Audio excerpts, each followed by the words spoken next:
Sir कर लिया हमने। मैं फिर भी एक बार रिपीट कर रहा हूँ इस चीज को, 2 मिनट। ये था कि अगर कोई बहुत दूर कोई ऑब्जेक्ट रखा है और उसकी एक रियल इमेज बने, किसी मिरर ने बनवाए जैसे कोई एस्ट्रोनॉमिकल ऑब्जेक्ट है, सन है, मून है, तो उनकी इमेज का साइज कैसे निकालते हैं। तो इसमें 2 चीजें हैं। कई बार तो क्या होता है कि ये डिस्टेंस दी होती, कितनी दूर वो ऑब्जेक्ट है, जैसे radius of solar orbit, lunar orbit, ये डिस्टेंस दी होगी और सन का या मून का एग्जैक्ट साइज दिया होगा। तो एक तरीका तो ये होता है कि आप पहले इमेज बना लो। बहुत दूर अगर ऑब्जेक्ट है तो इमेज बनेगी फोकस पे। अगर बहुत दूर ऑब्जेक्ट है तो इमेज आपकी फोकस पे बनेगी। तो आपने यहाँ पे इमेज बना दी और इन्वर्टेड इमेज बनेगी। रियल ऑब्जेक्ट की रियल इमेज इन्वर्टेड होती है। अब मुझे इसका साइज निकालना था, ये डी डैश था। तो एक बार टेन थीटा ऊपर से निकाला और एक बार नीचे से। ऊपर से tan theta, theta is the angle subtended by the sun on earth, ये था। तो ऊपर से टेन थीटा आया डी बाई आर नोट और नीचे से टेन थीटा आया D dash by F, focal length, उसका मैग्नीट्यूड। दोनों टेन थीटा को इक्वेट कर दिया तो वहां से डी डैश कैलकुलेट हो जाएगा ये। अच्छा, जो सवाल हमने दिया था, अगर आप नहीं कल अटेंड किया तो रोक के इसको देखना। तो इस क्वेश्चन में डी और आर नोट ना देके थीटा दे रखा है कि एंगल सबटेंडेड है 1 डिग्री। अगर 1 डिग्री एंगल बनाया है तो ये 1 डिग्री, तो ये भी 1 डिग्री। तो डायरेक्ट आप यूज कीजिए कि टेन थीटा बराबर D dash upon mode F.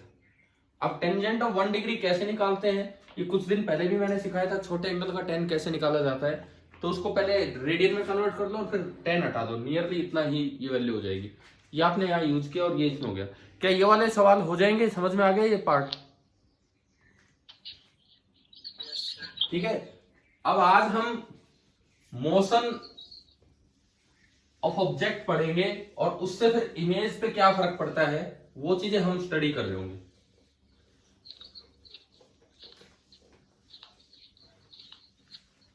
मैंने एक दिन आपको एक शाम को जो डाउट क्लास हुई थी उसमें 3 क्वेश्चन दिए थे करने के लिए।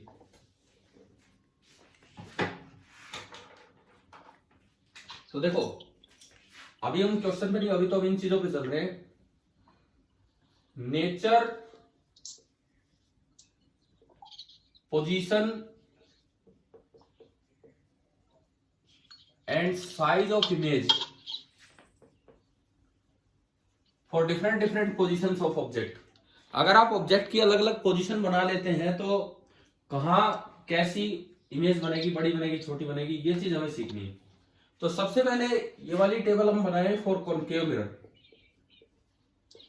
सबसे पहले हम ये वाली टेबल बना के चले फॉर कॉनकेव मिरर।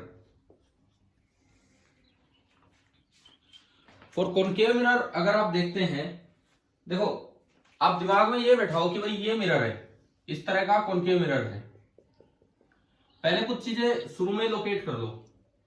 ये पोल, ये है फोकस, ये है सेंटर और ये बहुत ही दूर इंफिनिटी। अच्छा, इधर भी इंफिनिटी उधर भी इंफिनिटी, बात एक ही है। धरती गोल है, दोनों साइड इंफिनिटी एक ही जगह मिल जाएगा, तो बात तो एक ही है। तो ये दोनों तो एक ही चीज हो गई। अब देखो हम क्या बनाएंगे, हम एक टेबल इस तरह बनाएंगे। एक हम बनेंगे पोजीशन ऑफ ऑब्जेक्ट, ऑब्जेक्ट को मूव करा के इमेज का मोशन देखना है। इससे हम बनाएंगे पोजीशन ऑफ इमेज, कि भाई अलग अलग जगह में ऑब्जेक्ट को अभी रखूंगा और उससे आप देखेंगे कि किस तरह से ये चीजें याद होती चलेंगी। एंड एक हम लेंगे फिर नेचर, साइज। नेचर का मतलब रियल है कि वर्चुअल है, साइज का मतलब छोटी है या बड़ी है, एंड ओरिएंटेशन मतलब इन्वर्टेड है कि इरेक्ट है ऑफ इमेज। ये चीज हम सीखें। यहां से कैसे सीखेंगे, देखिए सबसे पहले आपने ऑब्जेक्ट को लिया वेरी फार अवे, मतलब इंफिनिटी पे। तो अभी वो सन वाला क्वेश्चन भी मैंने दोबारा रिपीट किया था। अगर बहुत दूर ऑब्जेक्ट होगा तो इमेज कहां बनती है, फोकस पे। ठीक है, तो ये इमेज बनी एफ पे, फोकस पे। अब बात आती है नेचर।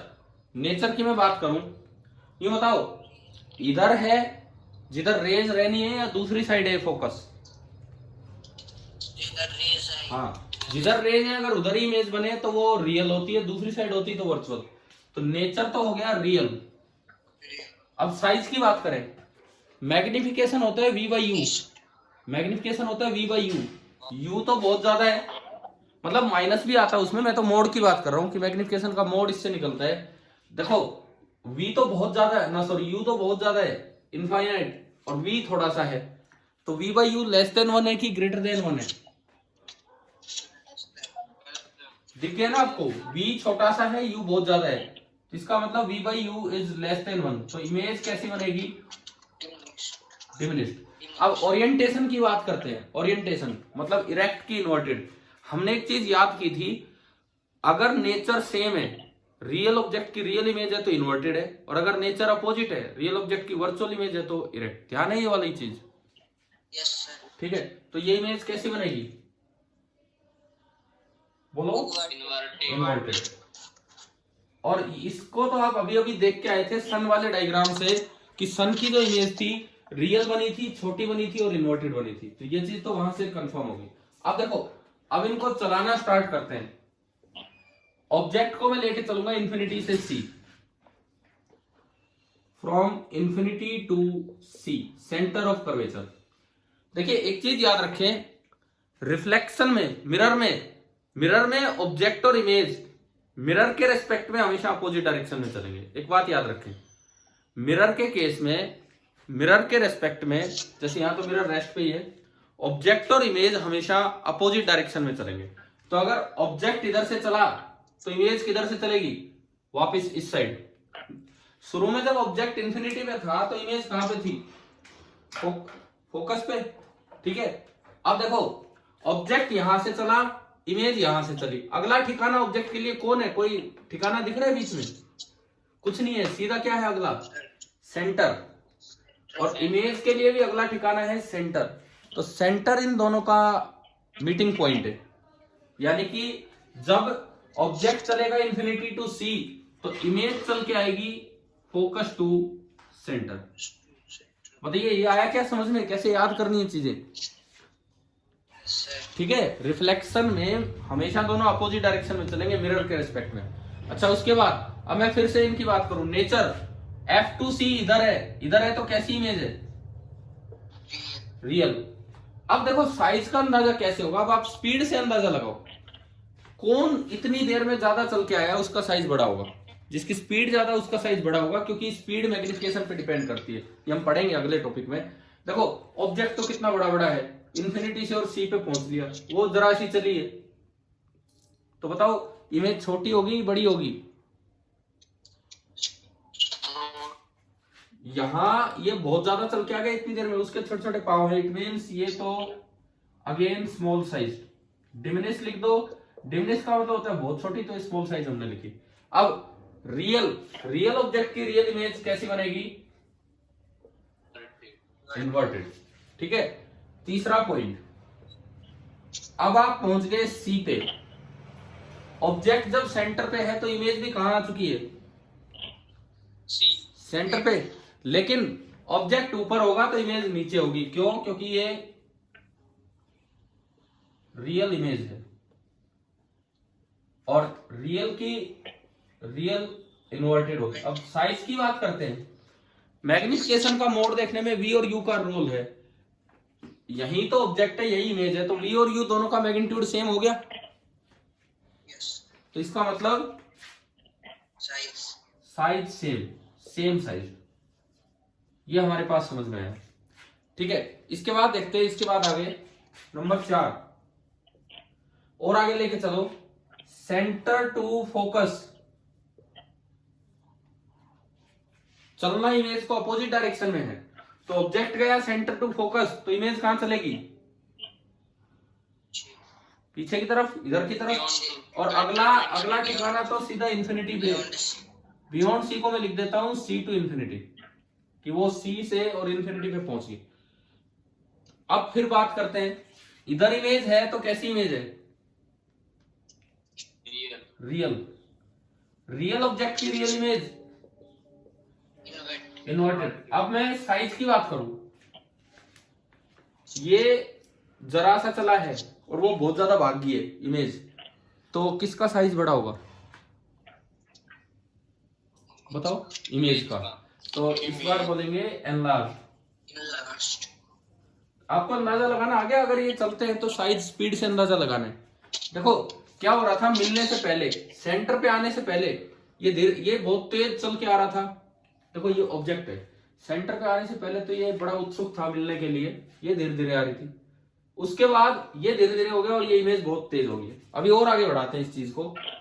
नंबर 5, जब फोकस पे ऑब्जेक्ट होगा तो इमेज कहां बनेगी, कहां पहुंच चुकी है इमेज, infinity, और इन्फिनिटी वाली इमेज को हम देख नहीं पाते हैं तो नो कमेंट, उसके बारे में हम कोई कमेंट नहीं करेंगे।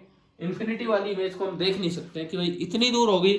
हम जब कभी ह्यूमन आई पढ़ते हैं तो उसमें बताया जाता है कि वैसे तो आई इन्फिनिटी तक की चीजें देख सकती है, लेकिन जब बिल्कुल ही इन्फिनिटी पे पहुंच गए तो हमें विजिबल नहीं होगी। नंबर 6, अब देखो फोकस टू पोल, ऑब्जेक्ट गया फोकस टू पोल, अब बताओ इमेज कहां चलेगी,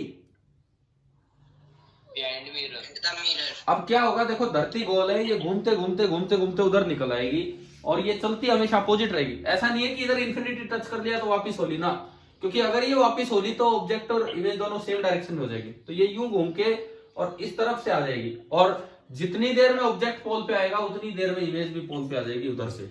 तो ये उधर इमेज बनी। पहली बात तो ये लोकेशन, ये है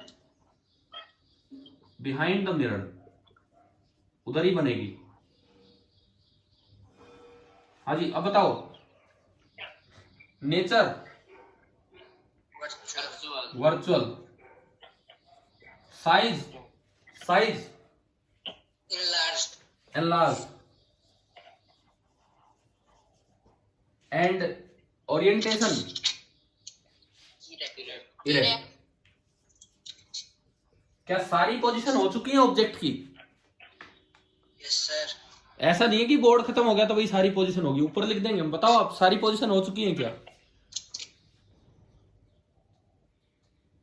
अभी नहीं हुई है। क्या हमने वर्चुअल ऑब्जेक्ट का नाम नहीं सुना? ऐसा भी तो हो सकता है कि ऑब्जेक्ट उधर की तरफ लाई करता हो। नंबर 7, देखो F2 पोल पे आने के बाद अब पोल पे आ गया ऑब्जेक्ट। जब पोल पे ऑब्जेक्ट आ गया तो इमेज भी पोल पे ही होगी, परंतु ये कोई मीटिंग नहीं है। इधर ऑब्जेक्ट है, उधर इमेज है, बीच में मिरर है, इस तरह की मीटिंग है। उधर है तो कैसी इमेज है? वर्चुअल। अच्छा, साइज दोनों एक ही जगह पे हैं तो साइज क्या होगा? same, same size. और object real, image virtual, orientation क्या होगा? इरेक्ट। ठीक है, अब देखो, अब शीशा तोड़ के बाहर चलो, मतलब तोड़ के नहीं यार, मतलब ऑब्जेक्ट उधर है। अब ऑब्जेक्ट है नंबर 8, पोल टू इंफिनिटी, या आप कहे ऑब्जेक्ट है बिहाइंड द मिरर। ऐसे ऑब्जेक्ट को बोलते हैं वर्चुअल ऑब्जेक्ट। चलना वही है, हमेशा अपोजिट डायरेक्शन में चलते रहो, अपने आप सही जवाब आएंगे। देखो थोड़ी देर पहले ऑब्जेक्ट यहां था, इमेज यहां थी। अब ऑब्जेक्ट इधर आ गया तो इमेज तो आगे ही बढ़ेगी। इसके लिए अगला ठिकाना इंफिनिटी है और इसके लिए अगला ठिकाना कौन है? कौन है अगला ठिकाना? focus, focus. यानी कि बिहाइंड द मिरर अगर आप लोगे तो जो इमेज है वो पोल से और फोकस तक आ जाएगी। जैसे जैसे आप आगे बढ़ोगे इमेज पोल से फोकस तक आई, पोल से फोकस तक आई तो कैसी इमेज है? इधर है तो रियल, इस साइड होगी ना इमेज। अब रियल तो यूं बताओ इसका साइज, साइज बताइए, छोटा होगा, बड़ा होगा या सेम होगा? साइज बताओ भाई। अरे ये देखो ना, ऑब्जेक्ट तो पोल से इंफिनिटी चला गया और इमेज थोड़ी सी चली है, तो इमेज कम चली है तो उसका साइज बोलो, क्या कह रहे हो? स्मॉल होगा। हाँ मतलब स्मॉल होगा, ये लगा लो। और अब आप ओरिएंटेशन का जवाब दो ढंग से, बोलिए ओरिएंटेशन। inverted, क्यों भाई इन्वर्टेड क्यों? जिसने भी बोला क्यों? इरेक्ट होगी बिकॉज, ठीक है रियल इमेज है लेकिन ऑब्जेक्ट कैसा इस बार? वर्चुअल। अगर अपोजिट नेचर हो गया, ऐसे मत रटो, ऐसे मत याद करो कि रियल इमेज हमेशा इन्वर्टेड होती है ना। अगर रियल ऑब्जेक्ट है और फिर रियल इमेज है तो इन्वर्टेड है, और अगर वर्चुअल ऑब्जेक्ट है रियल इमेज है तो इरेक्ट है। चलो अब ये बताओ, ये पूरा चलना चलाना आया समझ में, मोशन किस तरह से किया और कैसे कैसे चीजें बनी। हाँ भाई क्लियर है, ठीक है। अब इससे 2-3 रिजल्ट्स देखते हैं हम। यहां से जो रिजल्ट हमारे सामने आ रहे हैं वो देखते हैं हम, कि सबसे पहली बात, अगर रियल ऑब्जेक्ट है, यही चीजें ज्यादा इंपॉर्टेंट है जो हम रिजल्ट के रूप में देख रहे हैं। अगर रियल ऑब्जेक्ट है, अगर रियल ऑब्जेक्ट है तो इमेज रियल भी हो सकती है, वर्चुअल भी। भाई यहां जो नीचे बना वो तो रियल ऑब्जेक्ट है, और ये जो बिहाइंड द मिरर बना है वर्चुअल। इसका मतलब एक रियल ऑब्जेक्ट की कॉनकेव मिरर रियल इमेज भी बना सकता है, वर्चुअल इमेज भी, डिमिनिश भी बना सकता है, एनलार्ज भी, इन्वर्टेड भी बना सकता है, इरेक्ट भी। इसका मतलब ये हो गया कि रियल इमेज के लिए इस पे कोई रिस्ट्रिक्शन नहीं है। रियल ऑब्जेक्ट के लिए, सॉरी, रियल ऑब्जेक्ट के लिए कॉनकेव मिरर कैसी भी इमेज बना देगा, real, virtual, diminish, enlarge, inverted, erect. लेकिन रिस्ट्रिक्शन ऊपर है जो कई बार बच्चे पढ़ते ही नहीं है, छोड़ ही देते हैं इसको पोल तक पहुंचा के। ये देखो, अगर वर्चुअल ऑब्जेक्ट है, अगर वर्चुअल ऑब्जेक्ट है तो बताओ हमेशा कैसी इमेज बनाई है इसने, real, small size and erect. ये एक रिजल्ट याद रखना है, अपनी कॉपी में लिख लेना ये, कि ए concave mirror always forms a real, small and erect image of a virtual object. ये रिजल्ट जरूर याद रखना, concave mirror always forms a real, small and erect image of a virtual object. ठीक है, क्लियर है। दूसरी बात, अगर सेंटर से इधर ऑब्जेक्ट हो, सेंटर से इधर, तो आप देखो स्मॉल साइज इमेज बनती है, और अगर सेंटर से आगे चला गया तो इमेज कैसी हो जाएगी, लार्ज साइज। समझ में आ रहा है मतलब क्या। कल को अगर ऐसे सवाल है, ये पहला रिजल्ट क्लियर हो गया आप सभी को, नोट कर लेना अपनी कॉपी में जो मैंने अभी बताया, ठीक है। दूसरा रिजल्ट, मान लो जैसे इस तरह से आ जाए कि ये एक कॉनकेव मिरर है, ये एक कॉनकेव मिरर है, और ये इसका प्रिंसिपल एक्सिस है, ये कहीं सेंटर है, दिस इज द सेंटर, और इस पे एक ऑब्जेक्ट, जैसे एक कप रखा हुआ है, एक ऐसा कप रखा हुआ है यू।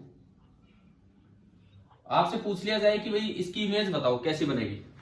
मैंने इस कप का नाम दिया एक्स, वाई, जेड, और ये डब्ल्यू मान लो, एक्स, वाई, जेड, डब्ल्यू, ये कप का नाम है।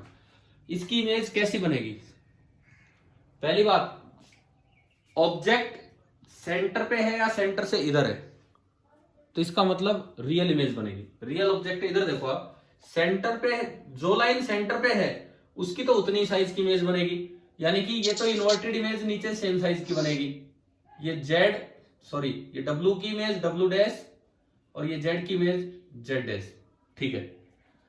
एक्स वाई को देखो, एक्स वाई सेंटर से इधर है, सेंटर से पहले अगर ऑब्जेक्ट होता है तो इमेज बनती है एफ से सी और छोटी बनती है, तो जो इमेज बनेगी वो फोकस और सेंटर के बीच में बनेगी। अब ये पॉइंट है सेंटर, तो यहां कहीं फोकस होगा आधे पे, तो ये जो एक्स वाई की इमेज बनेगी ये इनके बीच में कहीं बनेगी और छोटी बनेगी, इनके बीच में कहीं बनेगी और छोटी बनेगी। तो ये आपका हो गया एक्स डैश और ये वाई डैश, और इनको ज्वाइन कर देंगे तो ये इस लाइन की। बताओ ये ढूंढना आ गया कि नहीं किस तरह की इमेज बनानी है। यस देखो ऐसे सवाल आ सकते हैं इस तरह के। और दूसरी बात, अगर मान लीजिए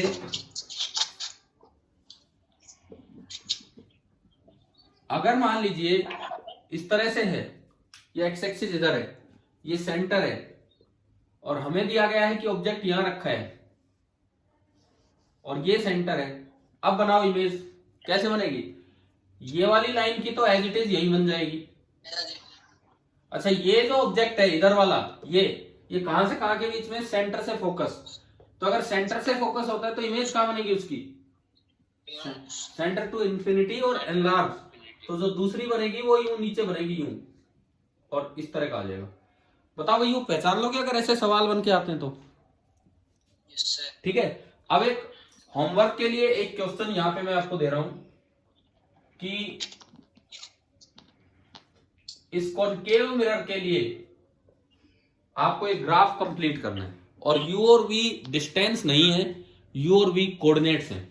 मतलब जब नेगेटिव होगा तो u इधर दिखाओ, पॉजिटिव होगा तो u इधर दिखाओ। अगर v नेगेटिव है तो नीचे दिखाओ और v पॉजिटिव है तो ऊपर दिखाओ। अब आपकी ग्राफ की कितनी अंडरस्टैंडिंग है ये इससे समझ में आएगा, प्लस ये टेबल याद भी हो जाएगी। तो कॉनकेव मिरर के लिए आपको ये vu ग्राफ पूरा करना है। पूरा करने का मतलब u नेगेटिव भी पूरा लेना है और u पॉजिटिव भी पूरा लेना है। क्लियर है? जैसे मैं थोड़ा सा आइडिया दूं कैसे स्टार्ट करना है। इसका सेंटर इधर है, इसका फोकस इधर है, तो इधर कहीं होगा सेंटर, इधर कहीं होगा फोकस, उधर कुछ नहीं होगा। क्लियर है? अब आपको देखना है कि भाई किस तरह से कहां बनेगा। ऐसे ही v एक्सिस पे भी अगर फोकस की जरूरत पड़े, सेंटर की जरूरत पड़े तो नीचे बनाना, क्योंकि वो नेगेटिव साइड में है। और अब आप ये ग्राफ कंप्लीट करेंगे। बताओ भाई, ट्राई करोगे ये वाला क्वेश्चन? क्वेश्चन आ गया ना समझ में? अच्छा, दूसरी बात, पिछले 2 दिन से शायद आपकी क्लास के लिए मैं रात को लगभग 9 से और 11 बजे तक डाउट्स ही ले रहा हूं। तो जो भी बच्चे उस समय भेज रहे हैं, मैं एक एक को टेलीफोनिकली मैं उनसे ही कॉल करवा रहा हूं, आपसे ही, है ना भाई? किसी ने तो अटेंड की होगी, वो ज्यादा तो नहीं लेकिन 2-4 ने तो की है। तो जो डाउट पूछता है मैं उसका नंबर आने पे, क्योंकि उस समय थोड़ी लिस्ट सी रहती, वेटिंग सी, तो जिसका भी नंबर आता है मैं मैसेज करता हूँ भाई आप कॉल कीजिए। तो अगर किसी को डाउट पूछना है तो आप 9 बजे के आसपास क्लियर कर सकते हो इस तरीके से। अच्छा, दूसरी बात, अब हम ये काम रिपीट करें फॉर कॉन्वेक्स मिरर। अगर मान लीजिए मुझे कॉन्वेक्स मिरर के लिए यही काम रिपीट करना हो, कर सकते हो, करवा सकते हो, जिस तरह से चलना चलाना सिखाया आपको। देखिए बी पार्ट, अब हम बी पार्ट पे चलते हैं। फॉर कॉन्वेक्स मिरर अगर ये चलना आ गया है, इन कुछ बातों का ध्यान रखना आ गया है, तो बिना मिरर इक्वेशन के हम एग्जैक्ट पोजीशन बता देंगे कि भाई कहां ऑब्जेक्ट है, कहां इमेज है और कैसी इमेज है। देखिए इस बार जो मिरर है वो कॉन्वेक्स मिरर है, ऐसा, सॉरी पॉलिशिंग उधर। तो ये प्रिंसिपल एक्सिस हो गया, ये पोल हो गया। बताओ इस बार फोकस और सेंटर किधर है? पॉजिटिव साइड में, नेगेटिव साइड में? पॉजिटिव। ये सेंटर, ये फोकस, ये इंफिनिटी और ये इधर वाली इंफिनिटी, इस तरह से। अब फिर से वही टेबल हमें स्टार्ट करनी है। Position of object, position of image and nature, size and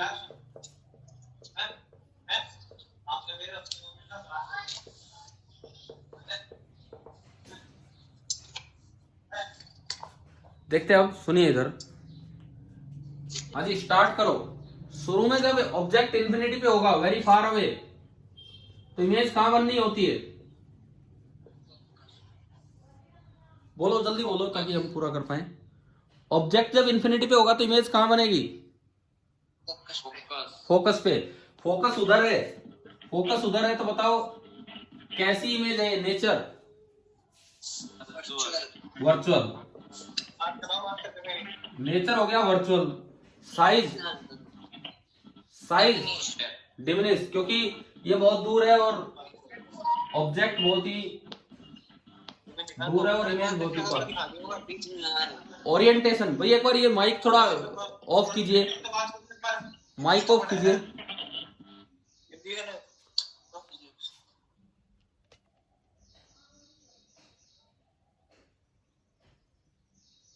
देखिए अब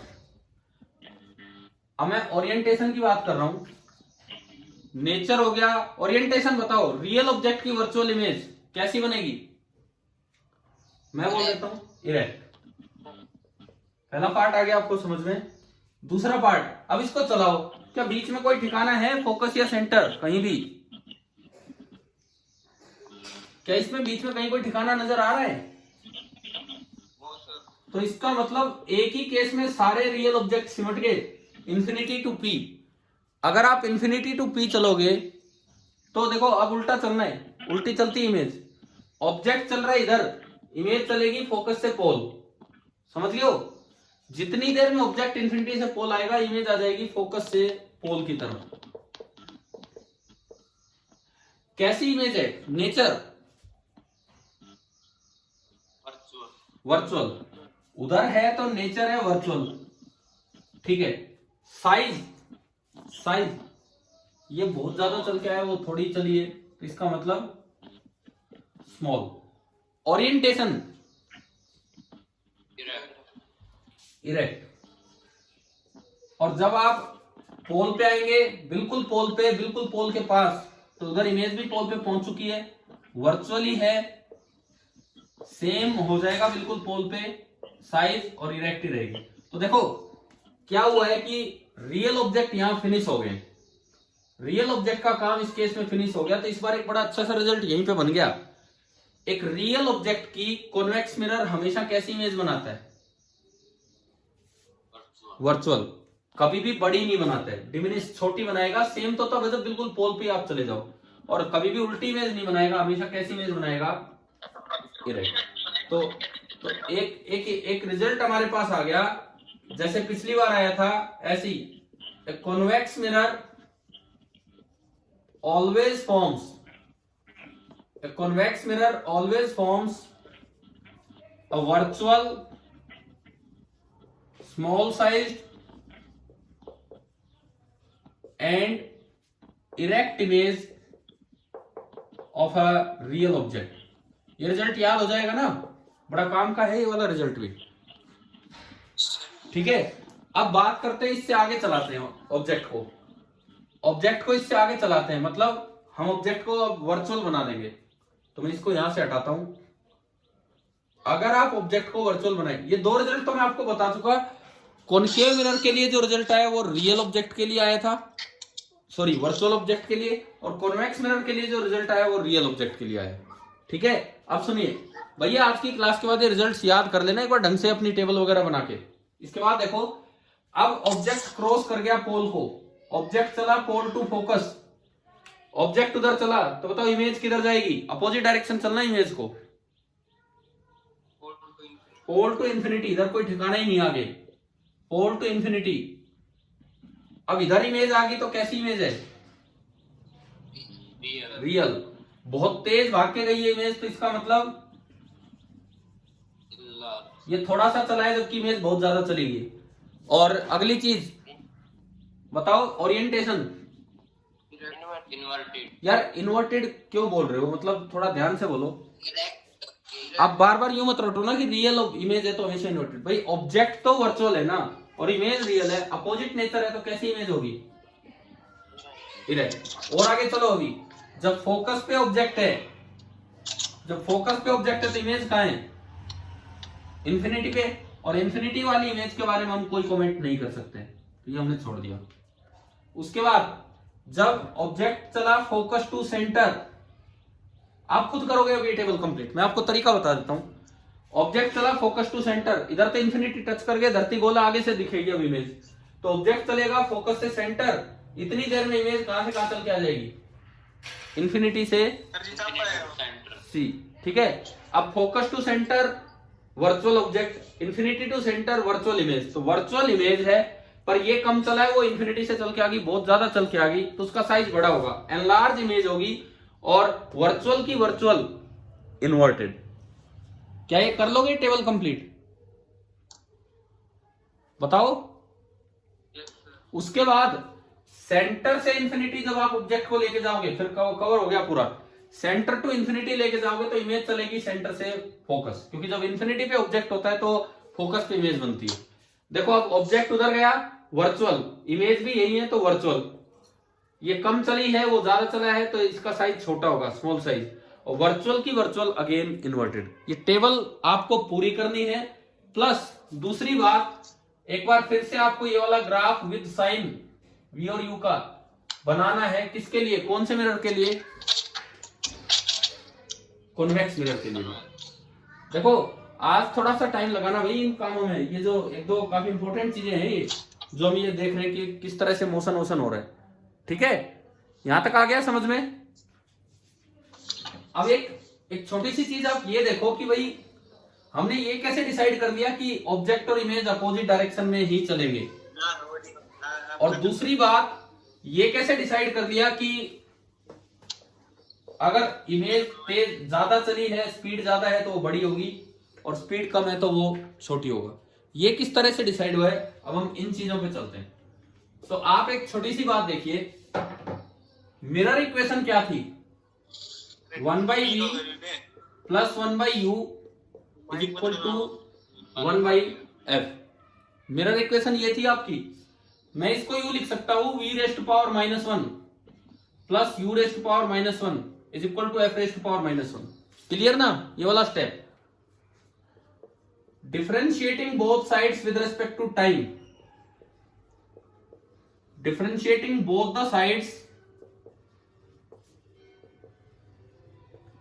with respect to time t। तो इधर बनता है d/dt of v raised power -1 plus d/dt of u raised power -1 d/dt of f raised power -1। एक बार ये बताओ, ये स्टेप क्लियर हुआ, ये वाला स्टेप? ठीक है। अब देखो, ऑब्जेक्ट चलेगा तो u चेंज होगा, इमेज चलेगी तो v चेंज होगा। क्या फोकल लेंथ चेंज होगी? ऑब्जेक्ट चला u चेंज हुआ, इमेज चली v चेंज हुआ। क्या फोकल लेंथ चेंज होगी? क्या फोकल लेंथ मिरर की? No sir. यानी कि f की पावर -1 तो एक कांस्टेंट हो गया, और कांस्टेंट का डिफरेंशिएशन कितना होता है? 0। ये 0।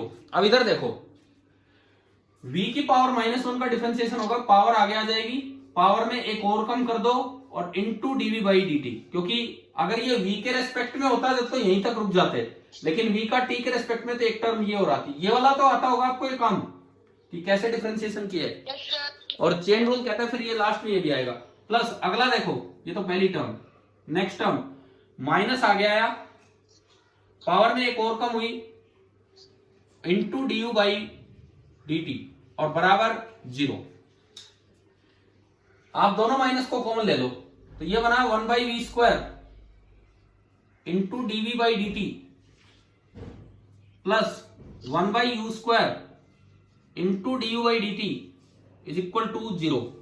एक बात बताओ, क्या यहां तक समझ में आ गया ये वाला स्टेप?